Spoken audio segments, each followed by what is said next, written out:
Hey, everybody. Welcome to the Prep Life Podcast. This is your founder and CEO of Glam Girl Bikini, Amy Anger. And my phone is ringing. Sorry about that.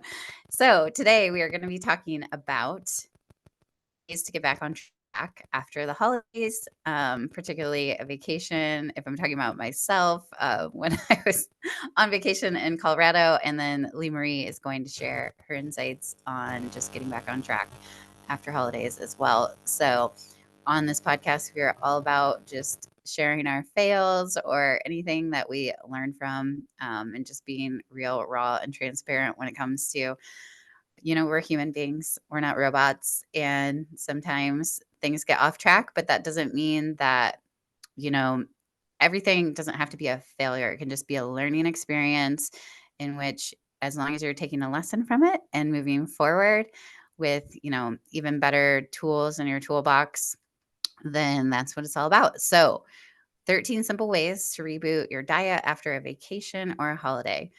Lee Marie, welcome. Hello everyone.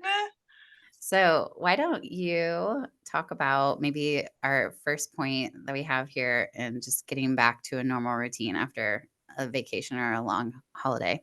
Yeah, I love this one. And I would even start as soon as you get home.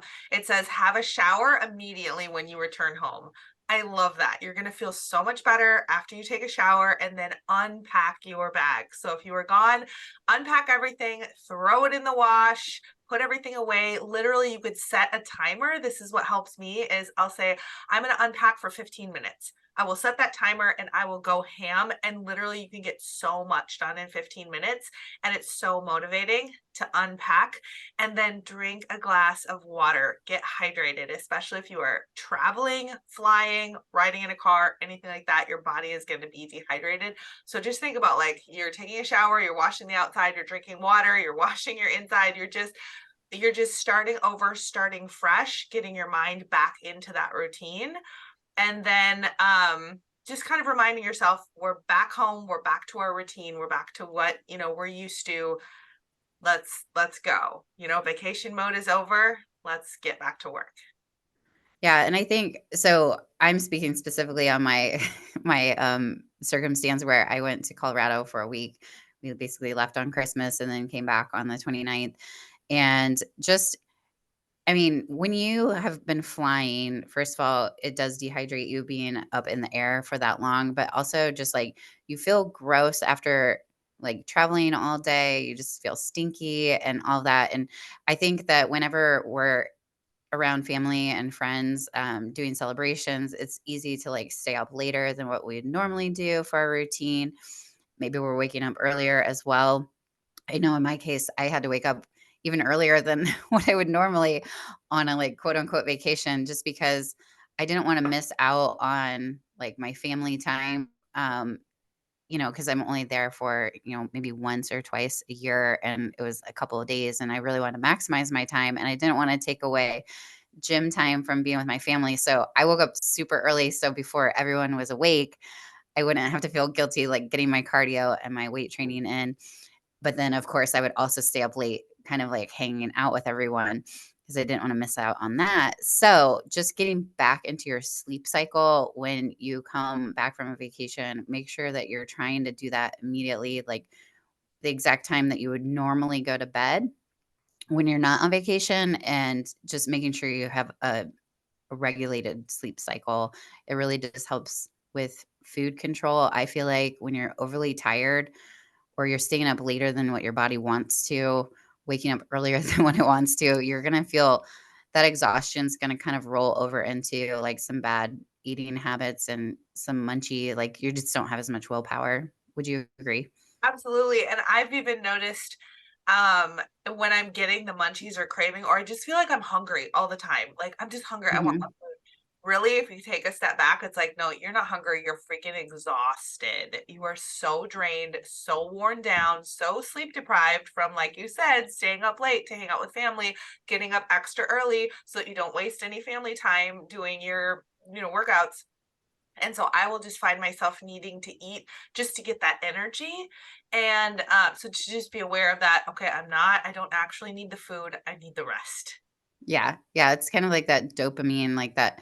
It's our it's our body's preservation mechanism, right? So, like, when we're tired, we just feel like we're, like, trying to survive, and we wanna make sure we're eating food so that we can feel like, um, I don't know, like we have, like you said, energy or just, kind of like that comfort when we're not feeling like ourselves. Another recommendation would be to so tip number 2 is to shop for groceries, and you could do that immediately when you get back home, just to make sure you have fresh foods on hand. Because if you're gone for a long time, you may have cleaned out the fridge before you left just to make sure nothing spoiled or got Or if you did rotten. not do that when you get home because it probably has spoiled. Yeah.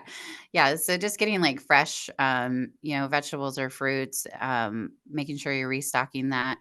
A tip that I have, and this is kind of like a hack that just to keep that whole thing simple, is actually prepping the food before you leave and freezing it. So for me, like I'll, have like pre-portioned bags of chicken, ground chicken that are portioned out with like some cauliflower rice. I'll have some frozen vegetables in my freezer so that when I come back, I'm able to just get right back into the swing of things, even if I don't have time for groceries. So, like, for example, this last trip, I got home at like 8 o'clock at night, barely being able to do my shower and unpack and things. So it was good so that when I woke up the next day, I had things that were in the freezer that were ready and available. So that's another tip that you could do as well.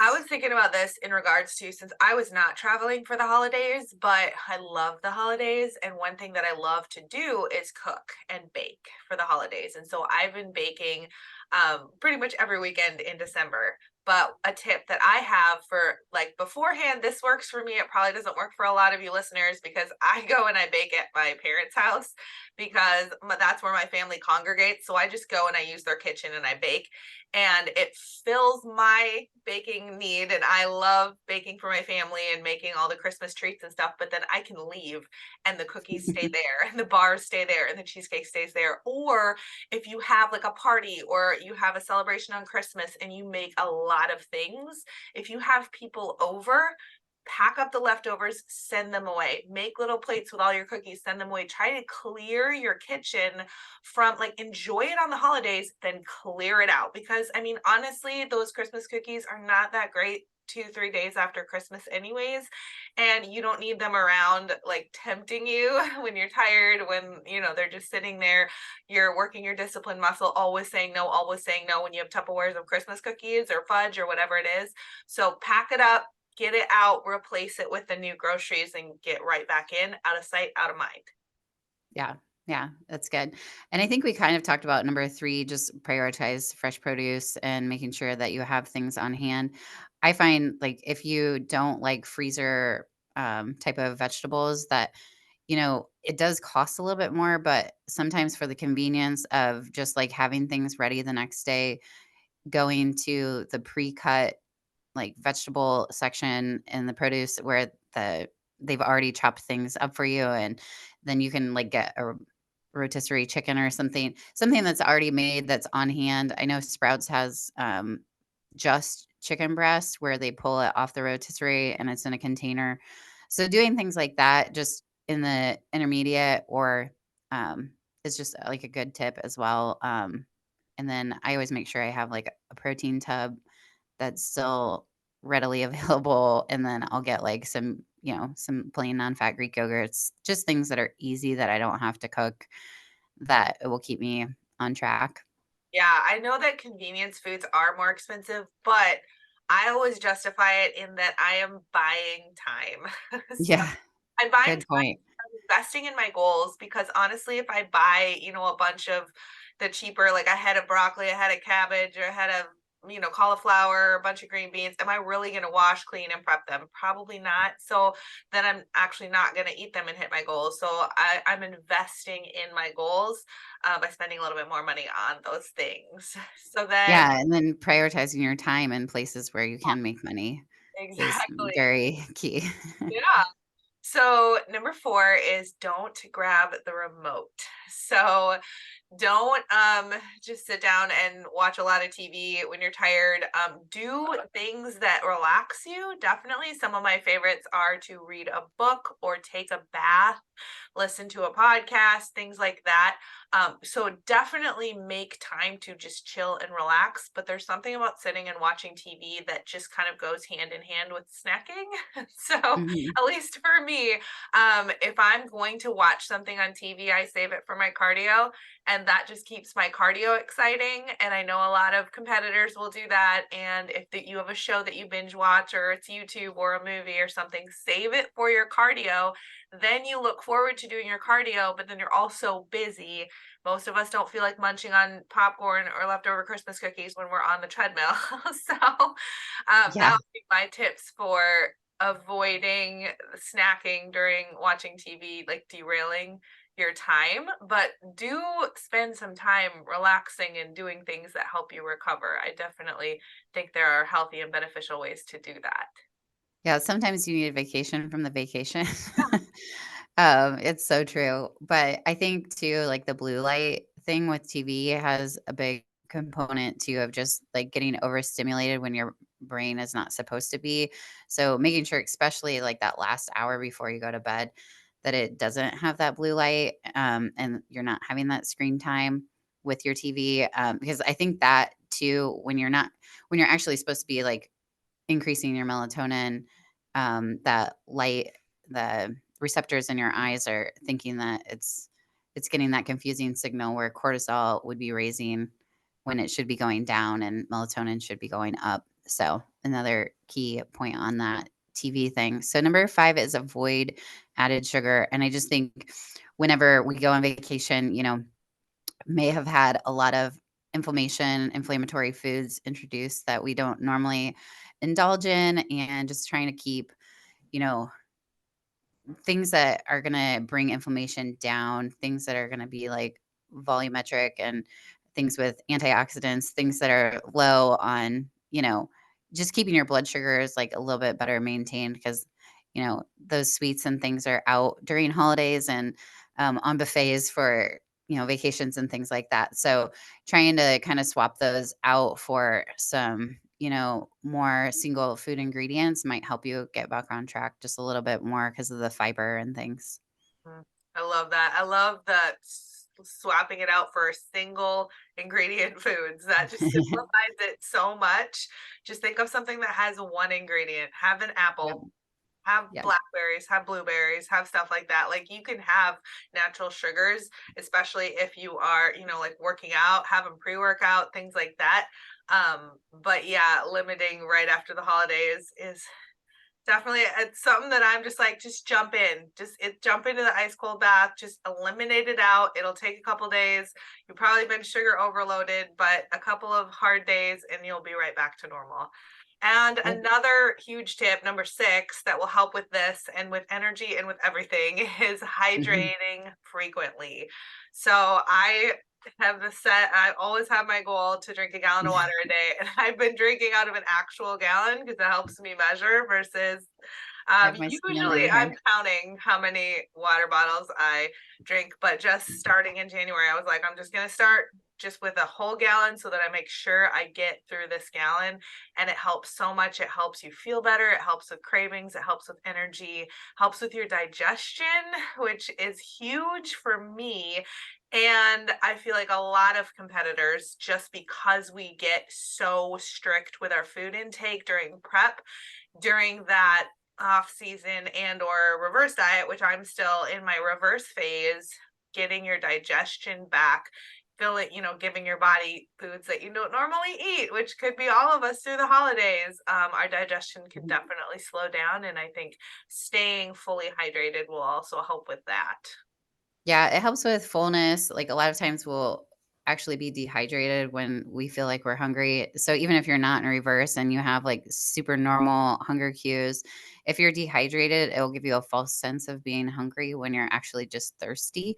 So that's something to keep in mind. And then also the extra water, if you can do at least an ounce per pound of body weight or more, it'll really start to flush a lot of the inflammation, and like water retention that you may have from overindulging.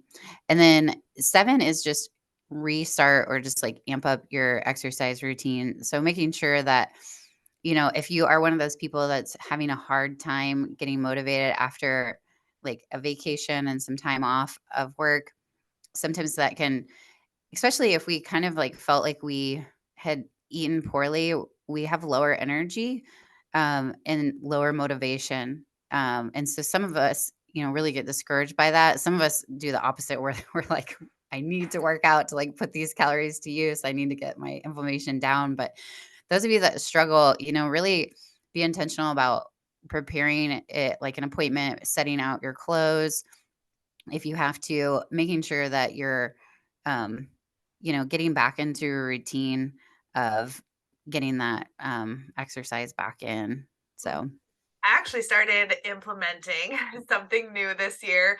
I have been doing HIIT cardio, and I like to run sprints. So usually I run sprints on the treadmill, but I noticed after my show, when I'm in show mode and you can like visualize being on stage and stuff, that is so motivating. Like that's better than pre-workout for me. Like the pressure's on yeah. the show. But after the show, it was kind of like thinking about running sprints for half an hour or 20 minutes or even 15 minutes was getting like mentally draining, and it was hard to psych myself up for it. So I actually Mhm. started going to a gym called F45, and taking their group exercise classes, and I just add up the minutes for my cardio, and it's sort of like an Orange Theory or a boot camp. I don't know, they're all over the place, but it's really fun. You get pushed really hard. They watch your heart rate, so you keep your heart rate, within a range. It's very motivating. And Yeah. what I do is I modify any movements that are not beneficial to me, and I'm a trainer, so I can Uh-huh. do that. But even if you're a competitor, you know how to modify movements that are not in your program. And then I'll go Yeah. lighter on the weights and just keep my heart rate up. And I do it like cardio. So it's like a circuit of cardio for me. And it's so much fun. And I've been pushing myself so hard. So just something new like that I would normally never do because I do Yeah. and I do cardio, but using something like that for your cardio, just mix it up, helped me Yeah. so much. Yeah, especially if you're a social person and you do like you really feed off of other people's energy. It's so good to get in that environment where you're in a group setting. I definitely feel that same way about like my cardio tennis and things. It's like it's so much more fun when it's a game. Mhm. Then you don't even notice you're working out. Just finding something you really love and using that as your exercise, I think, is like a big key that you brought up, which is so important. Number 8 is catch up on sleep. So just making sure that we kind of talked about this before, but just making sure that your sleep hygiene is in place so that you're doing things like reading a book before bed, putting your phone on do not disturb, making sure your setup for your sleeping is like that ideal temperature of like 68 degrees, that it's dark. And something I got for Christmas this year was a Nod Pod. Have you ever heard of those? No. Yeah. So it's like this really comfy, like, basically it's like an eye mask, but it's like weighted. So, and it kind of is like longer. It doesn't wrap around like a normal eye mask. But it makes the room dark. And then if you turn your head, it kind of like is weighted down so you can move your head Okay. throughout. Just kind of making sure everything's completely dark and that you're doing things to keep up and maintain sleep hygiene. If you've gotten into a bad habit of, like watching a movie late at night, then kind of kicking some of those things and just getting back into your regiment is super helpful. So I just have a little encouragement on number 8 because this is a struggle Okay. for me and I hear this all the time, and I feel like sleep in our busy and overstimulated lifestyles, sleep is something that I will tell my clients, and it's almost like it's too overwhelming to even think about. And they'll be like, well, sleep is just something that I deal with. I don't sleep much. That's it. So if that's you, if you're thinking, well, there's no way I can do all these things, like I have kids, or this is the only time I check my email, or whatever it is, that's like sleep is like not ever going to get better. Try and think of some low hanging fruit. Just start somewhere. Think, what is one thing this week that you could do to make it better? Maybe you are on your phone in bed. What is one thing you could do? Wear blue light glasses.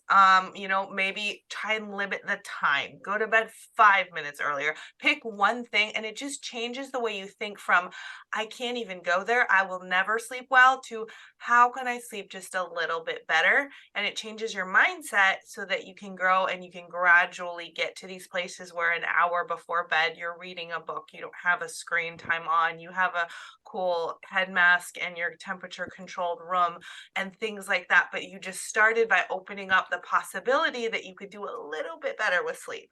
We can do Yeah. a little bit better with sleep, guys, just a little. Yeah. Yeah. All right. Number 9. Do you want to take that one? Sure, yes. Give your immune system a boost. So, traveling, holidays, being around a lot of different people, eating a lot of different foods can definitely tax our immune system. And I know that there are a lot of colds going around and things like that. So, getting back on healthy foods, filling your body with nutritionally dense foods, getting on a really good multivitamin. I've started taking just straight vitamin C powder as well. Also, if you're doing things like taking vitamin D, it's in the middle of the winter just to help your mood and things like that.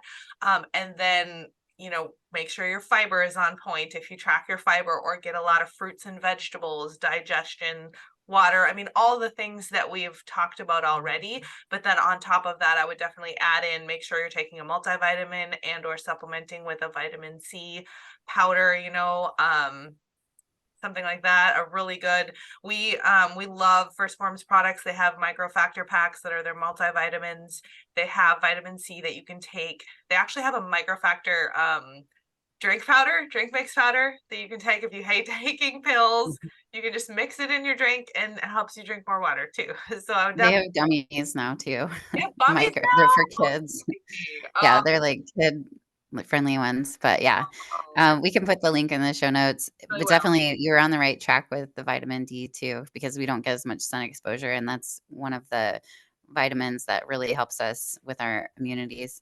So number 10 is just repairing your gut and detoxifying your liver. So I think, if we overindulge, especially like with alcohol, it's really important to address the liver and kind of getting that back on track. And then if you've had a bunch of inflammatory foods, healing the gut lining is super important, as well as just like allowing your body to have, even like the good bacteria. So populating your gut with that, either if it's a probiotic, or just anything from food. Like you can do different like types of Greek yogurt, spinach, oats, getting variety in your foods to repopulate the gut with some good bacteria is super helpful.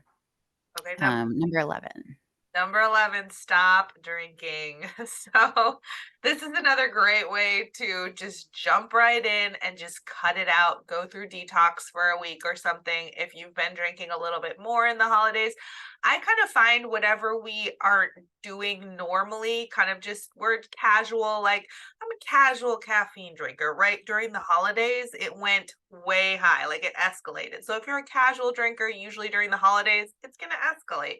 So maybe just cutting it out again, give yourself a break from it. Just say, I'm taking a break, a detox. If it's mentally too much to think, I'm just cutting alcohol out of my life, you don't have to do that, but it's going to be good for your body to detox, good for your liver, all of the things. It's going to help you feel better. Maybe not at first, but it will eventually help you feel much better. And it's also going to help you with all those things like weight loss goals, sleep goals. It affects the quality and quantity of your sleep so much. Being hydrated, working out, all of those things. So work on trying to maybe take a sober January or something and just hit those goals of cutting alcohol out for at least just a period of time. And you're gonna feel a lot better. Yeah, and you'll probably find that you have more willpower too if you're anything like me, where when you drink, like your inhibitions kind of your guard kind of comes down and you tend to overeat, with like drunk munchies and things like that. Number 12, and again, we're not trying to like preach like supplement, but I will say that I'm a big believer in magnesium. So 12 is a recommendation to consume more magnesium. It calms you down at night. It definitely brings the CNS down, but it also helps with digestion. I love, love, love my salted chocolate magnesium. It's 0 calories, sweetened with stevia. Again, we can put this in the show notes for the link there, but you can also get magnesium through different types of foods that are rich in it, like pumpkin seed, spinach, things like that. But that magnesium will really help you um, kind of help with your digestion if it's been off. And then it'll also help you get more relaxed and into a mode of probably better nighttime routine. And then the last and final one, do you want to I talk do. about that? I know you're a caffeine girl, so this is right Yeah. up your alley. Okay, so this last point, 13, ditch the buzz, go for caffeine alternatives. I love that idea. I know that's something you told me, Amy, when I was the first time you took me off caffeine after a show for a detox, and you said, get alternatives. So instead of, like, I have coffee every single morning. I just do. I wake up, I drink water too, but the first thing I drink is like 16 ounces of coffee. And then I drink like 24 ounces of water. So I start my day, but what you said was start with half calf the first week, then do decaf, and then do an alternative, And so replacing the caffeine, or taking out the caffeine, but not replacing the habit, because it is kind of a Mhm. comfort thing. And then in the afternoon or before my workout, I'd have an energy drink, and you were like, get a soda, get a sparkling water, something with no caffeine, but you still get that cold, refreshing, bubbly thing. So try and replace your caffeine, and you can do it one at a time. Like, I didn't just take everything out the first week. I started with 1 cup of coffee, and then I did 1 cup of half calf, then I did decaf. Same thing with the energy drinks. I started drinking something that had 50 grams or milligrams of caffeine instead of 250 milligrams. Yeah. Grams, not milligrams, of caffeine. And then, we took it down to 0, but I was still having that go to that Sensation of comfort. that. Yeah, Yeah. the drink that helped me. So that is a big thing with caffeine. Replace things versus taking them out. And again, Mhm. tell yourself it's a detox. You don't have to take caffeine out for the rest of your life. I know that's probably overwhelming to most of us. I don't want to do that. But even detoxing the caffeine, when you bring it back in, your body is so much more sensitive of it. You need less. And you'll just get that buzz with so much less caffeine after you get through the first, several weeks without it. Yeah, because your adrenals get really taxed, and caffeine's one of those things that you keep building tolerance and keep building it, and then you start overdoing it, and it makes you more tired by consuming it because your adrenals by that time have just pumped out so much cortisol that they're completely exhausted and they stop working in your favor, which adrenals are a huge component in helping with like our sex hormones and our thyroid function and all of that. So if our adrenals are taxed, especially after a show, like when we've put stressors on our body, like dieting, cardio, increased movement, all of those are stressors for the body. So, during the holidays, it's kind of the same thing. Our stress is high and we're probably consuming a little bit more caffeine. If we can limit that, even for 14 days, it really resets your receptor sites. So you become a lot more kind of sensitive, like you mentioned. And then you probably are going to find that you're getting better quality sleep too, especially if you're doing it later in the day and now you've kind of cut that out. But yeah, I think, in the winter, even if you're a tea person, instead of consuming like black tea or green tea, if you like that warm, hot feeling, just do like an herbal tea. Um, I do a lot of that stuff at night, but anymore, I like, a diet Coke, caffeine free. I love that. It's just as tasty as one with caffeine, and I don't need the extra. So I try to find like the diet Pepsis with, caffeine free and stuff like that. So good tips. I hopefully everybody found at least one useful item throughout our list of 13 ways that you can reboot after the holidays. Comment below if you are one that has had that same experience as myself, where you kind of are looking to get back on track after the holidays. And if you would like guidance on prepping for a show, then we would love it if you could go to glamgirlbikini.com and hit the get started button. We could set up a phone call and get you set up with your unicorn prep. If you liked the show, please tag us on your story. You can find us on Instagram at Prep Life Podcast or at Glam Girl Bikini. And I'm found at Amy Anger, and that's EHINGER. And can you share your Instagram handle as well, Yep, Marie? I'm found at Lee Marie 183. Yeah, so feel free to DM us, shoot us a message. If you enjoyed the content, please be sure to send a rating and review. That's the way that this podcast grows. We stay ad free because we just want to pay it forward to others. So by giving us a rating and review, that helps other people that are interested in the same topics find our podcast. So with that, this is your founder and CEO of Glam Girl Bikini, Amy Anger, signing off with my fabulous co-host, Lee Marie. Thanks for listening, guys.